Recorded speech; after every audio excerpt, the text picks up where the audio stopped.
welcome back. Today we are once again watching some martincitopants, and we are back with his Kerbal Space Program. I'm so excited. You know, Jeb may have died, but he lives on in our hearts. I really liked this first one. It was very goofy, very silly. So I'm very excited to see some more. I want to see what kind of shenanigans we can get up to. I know we went to the moon last time, so maybe we're gonna go even further beyond now, and I'm really excited. I hope you are as well. If you are new here, please do consider subscribing. It'd really help me out, and I'd very much appreciate it. Thank you. Are you ready? Let's go! Monkey. Oh. Hello again. Hi. Bill here. Bill? Today, we're back in KSP, ready and willing to send our brave Kerbonauts off to almost certain death. Again. In this episode of our space catastrophe journey, we're taking another step towards the stars and going to the other planets in our own solar system. Oh. In case you forgot, our glorious, patriotic, and ethically dubious space program has one goal. Reach another star system, land on its exoplanet, plant a flag, and return. Monkey. Great sacrifices have been made in this pursuit, and a great many more will surely come. So what happened in the last episode? Well, we flew our first mission, almost got to orbit, actually got to orbit, told Kevin off for being a terrible student. Fuck Kevin. Yeah, you heard me. Yeah. Went on a boring trip around the moon, and then did a solid moon landing. Nice. Nice. Oh yeah, and Jeb died. No! Rest in peace. It's okay though, because we have a replacement pilot, Valentina Kermit. Yeah. Like the video if you think Valentina will live out a long and illustrious career in the Bean Space Program. Yeah, I think she's got it. I'm applauding you and your bravery, Valentina. I believe in you. To achieve our ambition. Why'd you clear your throat? Why did you? Are you foreshadowing something horrible? No, it's fine. Everything's fine. As goals, we've loaded the game up with mods, creating a buggy, unstable, and feature-packed mess of a game. In this video, we're going to go and create some surface bases on the planets in our solar system. Okay. We'll sprinkle a couple on Duna and Eve, maybe some around the local gas giant Jool, and finally, one on the furthest out planet, Elu. Nice. So what have we done since the last video? Well, a few things, all within the Kerbin system. We sent Valentina to Kerbin's other moon, Minmus. We went to the moon a couple more times, and we also maybe could have possibly killed all the remaining Kerbals. That didn't take long. Valentina died in a tragic time acceleration accident while trying to get back into her capsule on the moon. Bob also died in a tragic time acceleration accident while trying to land on the moon.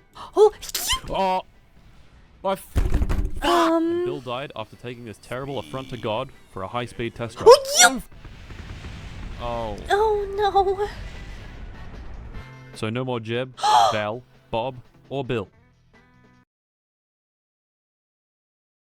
You murderer. Oh my god, Bill was stupid as fuck. No. Oh, I'm so sad. Damn it. Rest in peace. Oh. Instead, we have recruited Urk and Elza Kerman. They've so far flown a few missions each and not died in the process. Let's go. Yet. Oh, why you gotta say yet? Why you gotta... Anyway, let us continue. Yay. Oh? Blue Lagoon. So peaceful. Ah yes, the sweet sound of incredibly loud birds.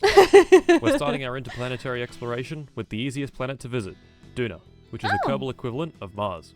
Let's go. Our first mission will place an unmanned probe in orbit.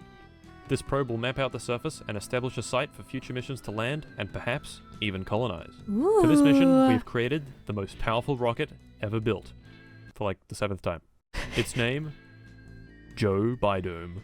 What? There's 2 big solar boosters, a powerful core stage, and a very efficient upper stage. Hey. Now let's get this lad into orbit. Nice. Look at him go. Ooh.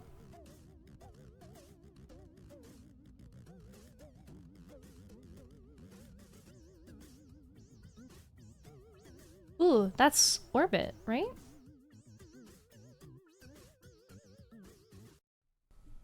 Very nice. We're left with Yay! precisely 6,262 meters per second of delta V. Nice. Oi, sir, what's delta V? God damn it, Kevin.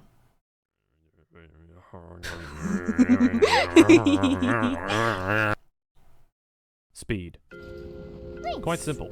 It's how fast you're moving. For example, 4 meters per second. Or, Okay. for my American viewers, 2.77 Barrett M82A1 per second. Okay, I understand. I understand, but really? Velocity. It represents speed, but with direction. 4 meters per second, to the right. In physics, and in maths, the capital delta from the Greek alphabet refers to a change in something. Okay. So, delta V would be a change in velocity. Ooh. For example, we're traveling forwards in a straight line at 100 meters per second. Okay. If we point our craft forward, Monkey. how fast would you expect we go after burning all of our fuel? 200. Well, since we have a... Kevin? Be quiet. Well, since we have 150 meters per second of delta V, we'd expect to be going around 250 meters per second. And sure enough, we do. Nice. If we face backwards and do the same experiment, we go 50 meters per second in the opposite direction. Nice. Nice. So why is this useful? Well, it basically measures how far our craft can go. Remember, our craft is being pulled by gravity. In order to escape its influence, we need to go fast. In order to go fast, we need to change our velocity. And thus, we need delta V. People have made these nice looking maps that give a rough estimate of how much you need to go anywhere in the solar system. As we can see, to get to Duna, we need to escape Kerbal's gravity and then extend our orbit to intersect Duna's. According to the map, this will take us around 1,000 meters per second. Anyway, let's go to Duna. Nice. It's so cinematic.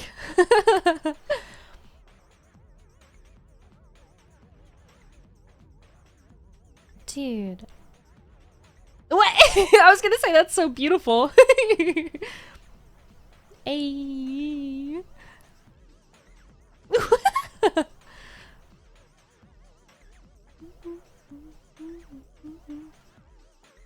Oh my god.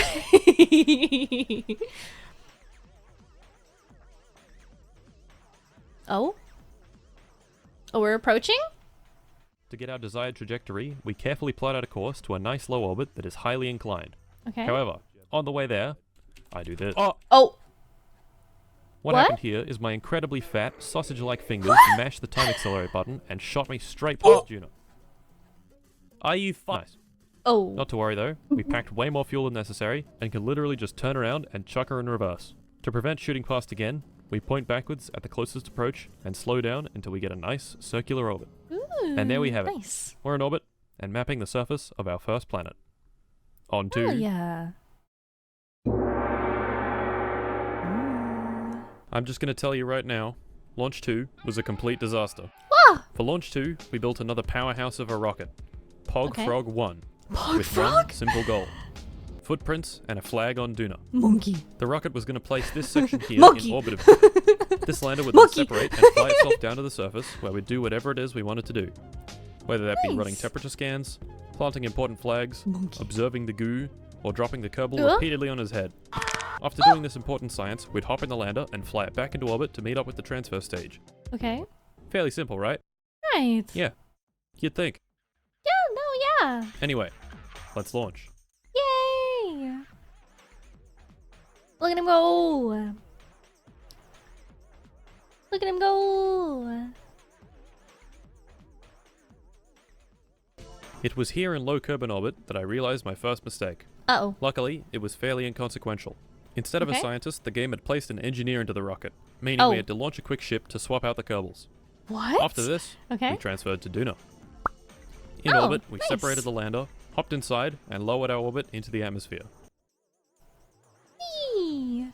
Oh my days.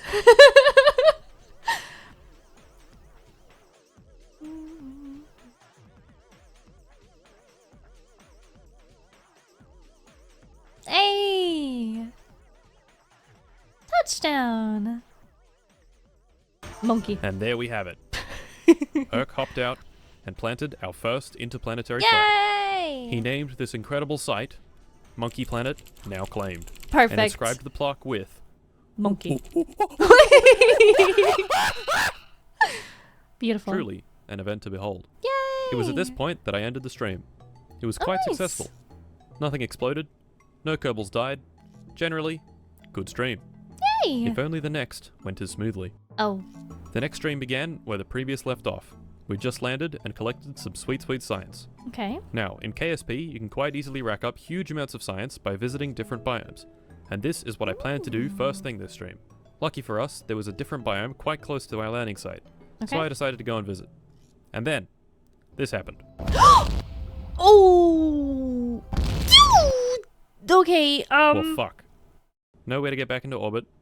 No way to meet up at the transfer stage. And no way to get back home. Poor Urk was stranded. No! So, we immediately got to work on...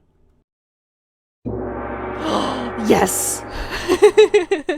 This was actually quite easy to design, because we'd already done it.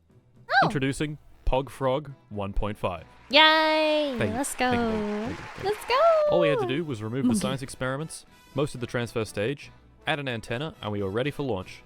Nice. So, we launched. However, on the way up to orbit, Oh. this happened. Yes, that is in fact where the engine is supposed to be. Despite this minor readjustment, we pressed on with the upper stage and made it into orbit. Nice. In orbit, we opened up the solar panels and set an alarm for Duna's transfer window, which was going to be in around 150 days, meaning Urk had to entertain himself on Duna's surface for over half a year. Oh. Poor Urk. We We then set time acceleration to 1 million times. Oh, Kevin. Kevin, you better shut the fuck up. Kevin, please. We got to the transfer window. Oi! Oh. Just wondering what a transfer window is?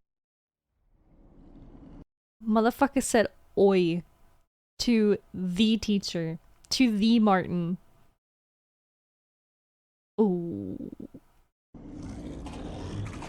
Oh no. Oh. Nah, that's it. I've had enough.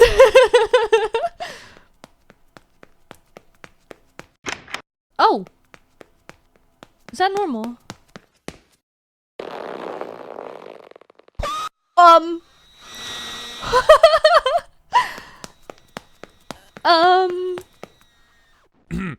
Anyway, class, you may be wondering what a transfer window is. What? You're gonna answer the question? Oh yeah, that's what I wanted to know. Today, we're learning some more basic orbital mechanics. Okay. So, here I am, in orbit at 75 kilometers in altitude, Nice. only just above Kerbin's atmosphere. Okay. Here is Jim. Hi, Jim. Say hi, Jim. Oh, hi, Jim. He's orbiting at 150 kilometers in altitude. Okay. Which one do you expect orbits Kerbin faster? The closer one. Not the non-Jim. If you said Jim, you're wrong, and you should feel bad. What? I orbit faster. Yeah. But why? Well, 'Cause firstly, if you cast your mind back to circle closer. geometry, this circumference is smaller than this one, so it has Yeah. less overall distance to travel. Yeah. On top of this, my craft is experiencing stronger gravity because it's closer to Kerbin. Stronger gravity means we need more force in the opposite direction to cancel it out, which means we need to go faster. Meow. Hence, our speed is higher, and our Nice. distance is shorter, making each orbit much faster than Jim's. This demonstration also applies to planets. Yes. Kerbin is closer to the Sun than Duna, and thus orbits faster.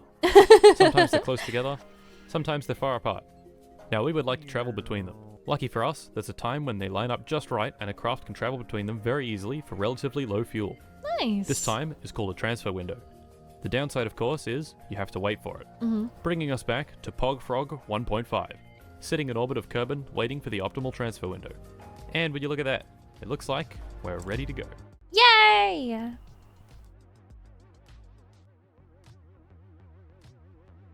Oh, hey, no, I see you down there. That's so cool. Ooh. Oh, bye. Fuck you, Kevin. Ooh. Look at him go. Ooh.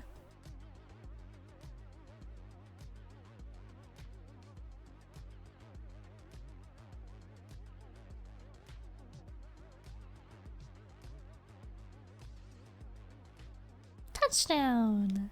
Nice. Now, we have a slight problem. Our lander is quite low on fuel, Uh-oh. and our Kerbal is about 19 kilometers away. Quite close to a half marathon distance. Make him walk. So, we better start waddling. Yep. What? The little feet are going. Whoa. Oh, wow, would you look at that? The footage corrupted, and we're here. What? Amazing. We seem to be very low on fuel, but that should be okay. Let's get out of here. I'm sure it'll be fine. Ooh. Nice.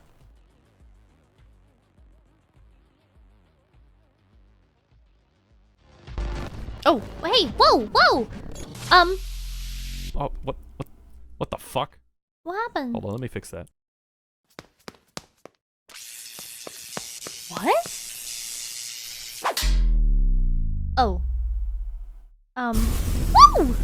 Flashbang. Ah, there we There go. we go. A nice round orbit created by our large amounts of fuel and delta V that we absolutely had on our rocket without question. No questions. Oh. Only problem Okay. here is we seem to have run out of fuel. No! And we need to meet up with the transfer stage in orbit. But we can't, Oh. because there's no fuel. No. So Urk is stranded again. No! I think you know what this means. Yes! Save our This boy! mission is even Monkey. simpler than the last one. Because Urk is no longer on the surface of Duna, we don't need to include a lander. Instead, we Nice. can simply include a small orbital vehicle for Urk to use to reunite him with the transfer stage. Okay. Unfortunately for Urk, although this rocket is on the pad and ready to go, he'll still need to wait another 150 days for the transfer window and another 100 for the transfer itself. Oh my god. Poor Urk. For real? Oh my days. Oh, but we're coming. We're gonna get you. We're gonna save And we're you. here. Urk, however, doesn't have any fuel in his EVA pack, which means we need to move the rocket just right in order for him to grab onto the ladder. Oh. And there we go.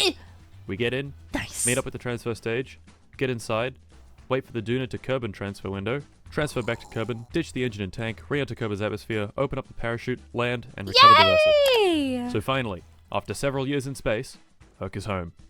Yay! And unharmed. Nice. So we'll give him a one-day break, and then send him back out. 1 day. Hey, yeah, no, you were stranded in space for like multiple years. You know what? Just take a day. You know, just on us. one whole vacation day. You know, you've earned it. Oh my days. That's a little too real.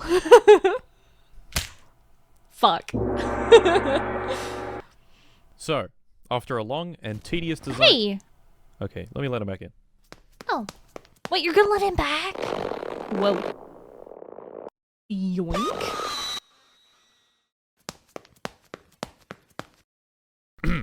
Anyway, What? after a long design process, here is what the program has come up with. The wonderfully named Urk's Tomb, to Oh, remind him of how long he's going to be staying there. This craft is a ground base. okay. Its goal is to land on the surface of Duna and use this little module here, a science lab.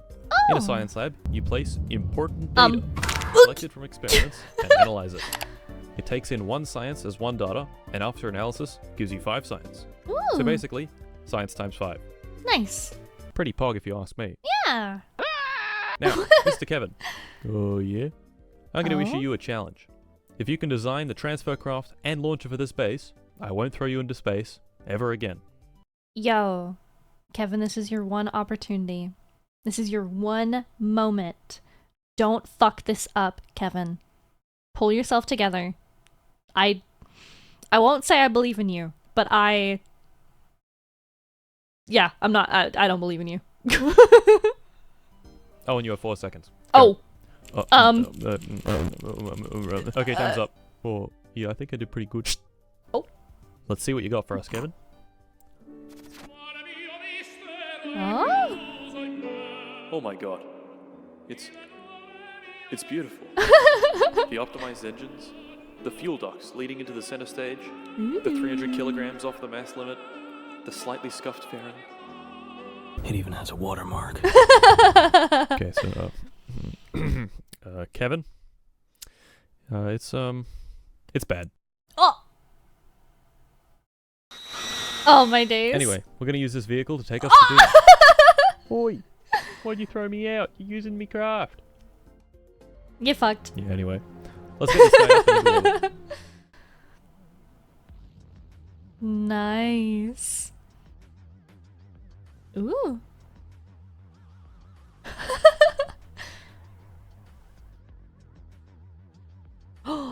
Ooh. Okay. Alright. I think you know the drill by now. Ooh.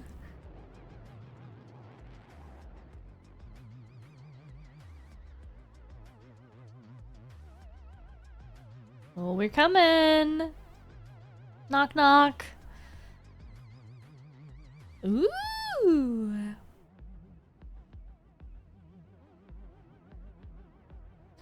Oh, dude, I love this.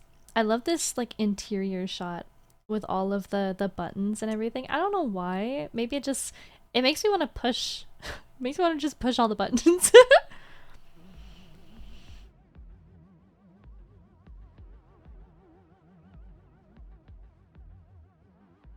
Skadoosh.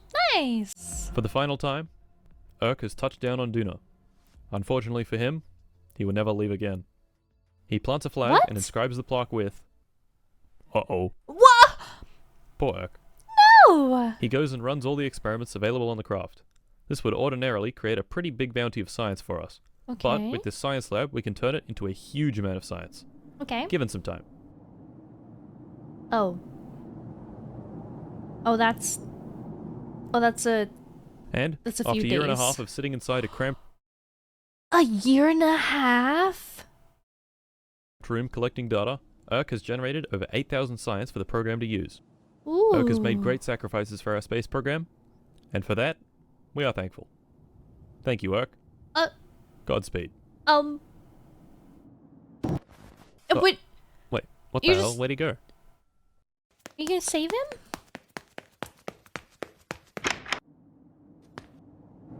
Are you... What?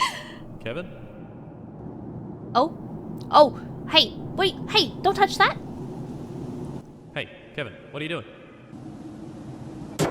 Oh. What the fuck? Where'd you get that from? Kevin, get back, Kevin. Oh, he's angry. Oh, he's so angry. I'm doing my own thing. Fuck you. Kevin! Oh.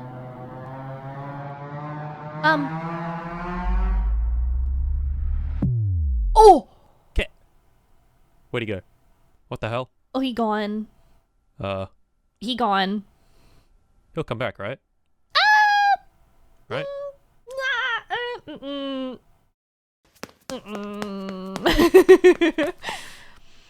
Well, anyway, where were we? Yeah, moving on. That's right. With our huge bounty of science, we can research new and exciting technologies. Better heat shields, more efficient engines, and special nuclear reactors are all available to us now. Really? Very good. I think this means we should start building. Nice. So, we've conquered Duna. Some probes, a landing, and a base. Nice. Now let's move closer to the sun, to the purple boy. Eve. The biggest bastard in the solar system. What are we going to do there? The exact same thing as with Duna, but with a single launch. Go. We're going to send a relay probe and a base. Okay. No lander this time around, because leaving Eve is reserved for people that have gained access to their entire nervous system. So why is Eve a total bitch to leave? What? 3 things. Its very dense atmosphere, general girthiness, and What? high gravity. Okay. At sea level, the atmosphere is so dense that some engines simply don't work at all. Oh. The other reason is that to orbit Eve, you need to be going at around 3,000 meters per second, which is pretty quick. It's a So little no leaving fast. for us. Or at least our Kerbals. No. On this one-way trip to the purple hellscape, we have recruited our man, our boy, our hero, Obson Kerman. Oh no. He'll be seated in the craft science lab for the remainder of his life. No. That's so sad. You're just sending him to his death, dude.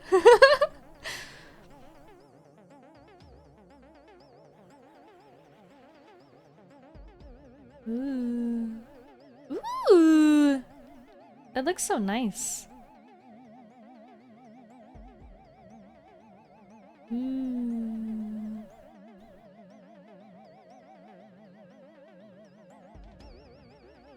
Oh, there goes the probe. We lower it into the atmosphere. Time accelerator ahead, burn up and explode.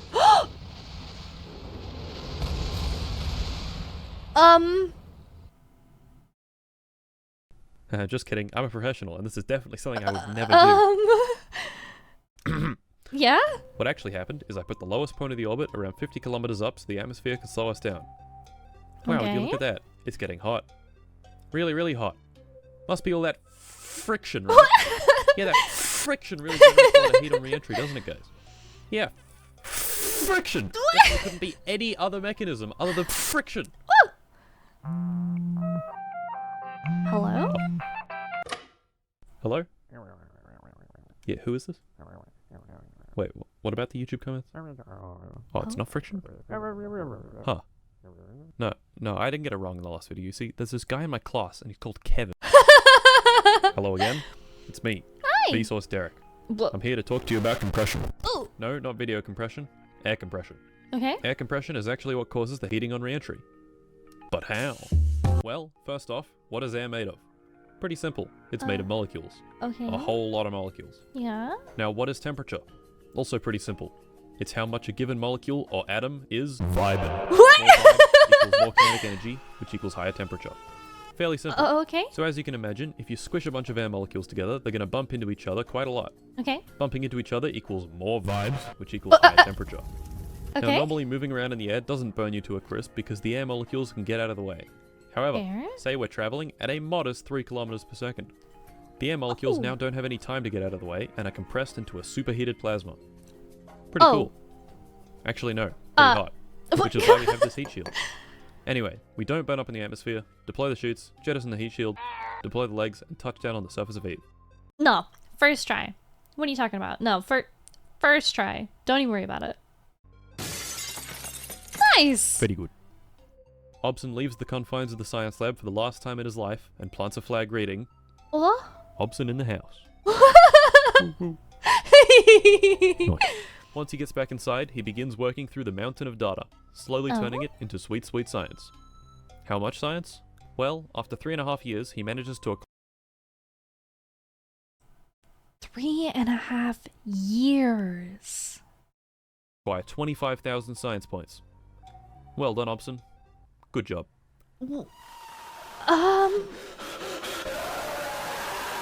Like the last time, we use the science to unlock more parts, and then we Okay. go out again. But the boys! So, there we go. Eve conquered in Monkey. one launch. Very good. Very Next good. up, the Jool system. Now there's a Okay. problem with going to Jool. It's very far away, which means our high-powered 4G antennas can't reach it to communicate with our crafts. Oh. Even if we upgrade it to the skin-melting speeds of 5G, Oh, signal no. will still be lost behind all the planets. The solution? A relay satellite network in orbit of Jool. Oh. Like real 5G, our satellites are short range. So how do we solve this problem? More satellites. Oh my god! Behold, the What? great and powerful Telstra Incorporated 5G tower dispenser. The most powerful rocket ever built. 16 satellites per layer. Oh my days. Oh no. Oh, that's a couple satellites. That's at least a couple satellites. 2 layers That's- per hex section. Oh. 3 hex sections. Oh no. Oh no. In total, Um. 96 satellites in a single. Whoa.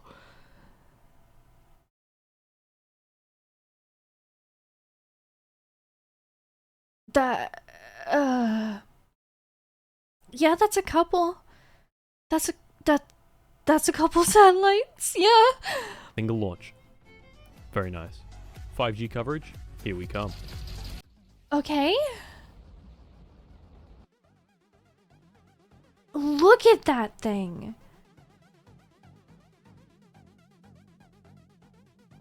Oh my days.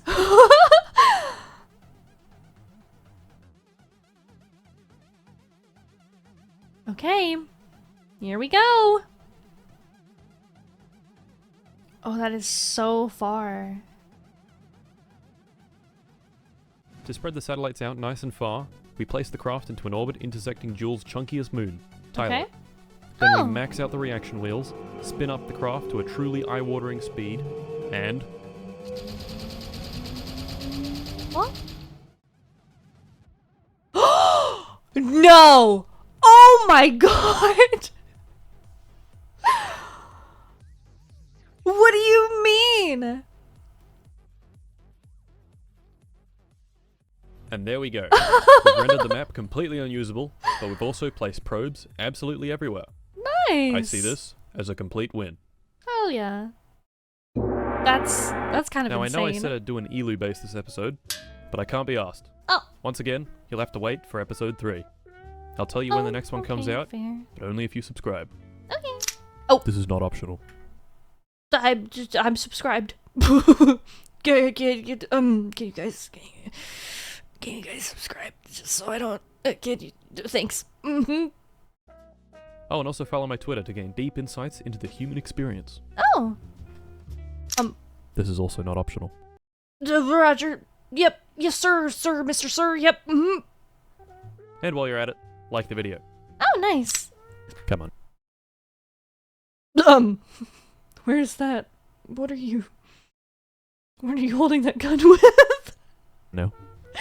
Being real for a minute, I haven't really acknowledged that I have in fact grown a whole lot. Yay! Thank you all for 150,000 subscribers. Hell yeah. If you have a 1080p monitor, this is what 150,000 pixels looks like. Oh. Each pixel in this yellow square is one of you. Aww. Pog. Nice. Unless you aren't subscribed. Oh, I Not didn't. Pog. Speaking of not Pog, I've ordered a bunch of new PC bits, but they're all out of stock. Hopefully Aw. once they all arrive, the videos can be 60 FPS at 1440p, which will be pretty cool. Anyway, Nice. boyos, Merry Christmas, Merry Happy Christmas. Holidays, and Yay. adios. Bye. Oh? Kevin. What are you up to, Kevin? Where are you even going? Oh my god. He's so angry.